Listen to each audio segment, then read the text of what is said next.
Alfred Nobel, जो कि खुद एक साइंटिस्ट थे, उन्हें ये विश्वास था कि दुनिया में बहुत ही इंटेलिजेंट और काबिल लोग हैं जो साइंस, नॉलेज और मानवता के लिए बहुत कुछ कर सकते हैं। उन्हीं लोगों की डिस्कवरीज और इन्वेंशंस को रिवॉर्ड करने के लिए उन्होंने 1901 में नोबेल प्राइज़ सेरेमनी चालू की। उन लोगों के लिए जो ह्यूमैनिटी के लिए बहुत ही ब्रेक थ्रू काम कर रहे हैं अपनी अपनी रिस्पेक्टिव फील्ड्स में और दुनिया को एक बेहतर जगह बनाने में। किसी भी साइंटिस्ट या रिसर्चर के लिए नोबेल प्राइज़ एक बहुत ही बड़ी अचीवमेंट होती है। एक साइंटिस्ट के लिए नोबेल प्राइज़ वैसा ही है जैसा कि एक स्पोर्ट्स पर्सन के लिए ओलंपिक्स का गोल्ड मेडल। हाँ, बट साइंटिस्ट यहाँ compete नहीं करते हैं, ये एक तरह से उनकी मेहनत का फल होता है।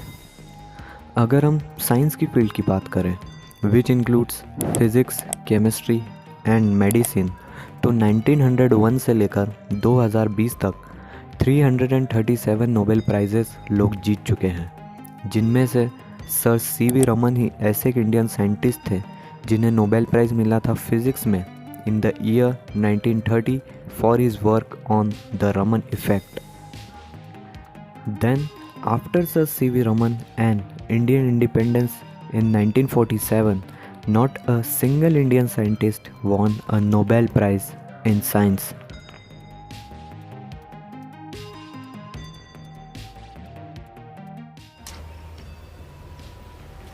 Wait a minute! But scientists like Hargobind Khurana, Subrahmanyan Chandrasekhar, Venkataraman Radhakrishnan, ये सब भी तो इंडियन साइंटिस्ट थे जिन्हें नोबेल प्राइज़ मिले थे साइंस में, वो भी after the independence of India.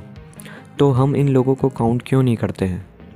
Because in सभी ने इंडिया को छोड़कर दूसरे देशों में अपना प्रोफेशनल वर्क किया और वहाँ की सिटीज़नशिप लेकर काम करने लगे। Yes, all this scientist have Indian blood, but अगर हम बात करें काम की तो वो उन्होंने इंडिया के बाहर रहकर अचीव किया। तो ऐसे क्या रीज़न्स हैं कि इंडिपेंडेंस के इतने साल बाद भी इंडिया ने साइंस की फील्ड में एक भी नोबेल प्राइज़ नहीं जीता है? And this is a serious fact that everyone should think about. We will see 3 reasons जो इंडिया को इनकैपेबल बनाते हैं नोबेल प्राइज़ जीतने से। जो सबसे पहला रीज़न है, जो ऑब्वियसली अगर हम किसी से भी पूछें तो वो है quality of research centres.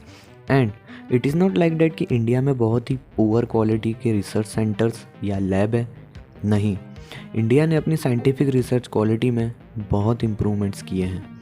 Institutions like CSIR और IISER और दूसरे गवर्नमेंट रिसर्च सेंटर्स ने ग्लोबली अच्छी पोजीशंस बनाई हैं, जिस वजह से इंडिया में साइंटिफिक रिसर्च क्वालिटी पहले से बढ़ी है।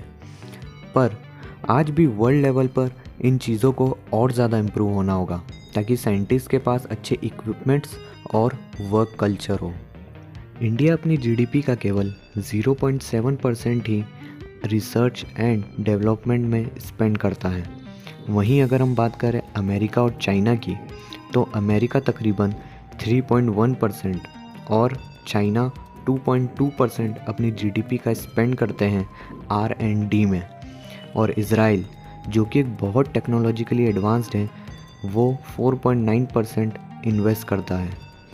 इंडिया को R&D में अपनी स्पेंडिंग 0.7% से लेकर ज़्यादा करनी होगी ताकि गवर्नमेंट और प्राइवेट इंस्टीट्यूशंस को ज़्यादा से ज़्यादा फंडिंग मिले और साइंटिफिक रिसर्च और ज़्यादा एडवांस हो पाए। अगर हम बात करें इंटेलेक्चुअल्स की, तो इंडिया में इंटेलिजेंट लोगों की कमी नहीं है। आज वेस्टर्न कंट्रीज़ में भी जो इंडियंस हैं उन्होंने वाइट लोगों से ज़्यादा कैपेबिलिटीज़ दिखाई है। इसी के साथ आता है हमारा दूसरा reason, which is the most popular one, the brain drain. Brain drain India के लिए किसी कर्ज से कम नहीं है। आज ब्रेन ड्रेन की वजह से इंडिया के कई इंटेलेक्चुअल्स ने दूसरी कंट्रीज़ में अपनी सिटीजनशिप ले ली है। इंडिया के जो इंटेलेक्चुअल्स हैं, जिन्हें हम क्रीम लेयर कहते हैं, ये मैक्सिमम लोग IIT जैसे एलीट इंस्टीट्यूशंस से एजुकेटेड होते हैं। IITs को बनाया ही इसलिए गया था कि यहाँ से इंडियंस साइंस एंड टेक्नोलॉजी में बेहतर बने और रिसर्च में जाएं। पर IITs से पढ़े ब्रिलियंट लोग मैक्सिमम देश छोड़कर बाहर चले जाते हैं और यहीं पर इंडिया अपने एसेट्स को खो देता है। फिर आता है तीसरा reason, culture. Culture is the most important factor जो एक सोसाइटी की थिंकिंग डिसाइड करता है। एक इंडियन फैमिली में मैक्सिमम लोग सिक्योरिटी देखते हैं, लाइक जॉब और अ स्टेबल बिजनेस।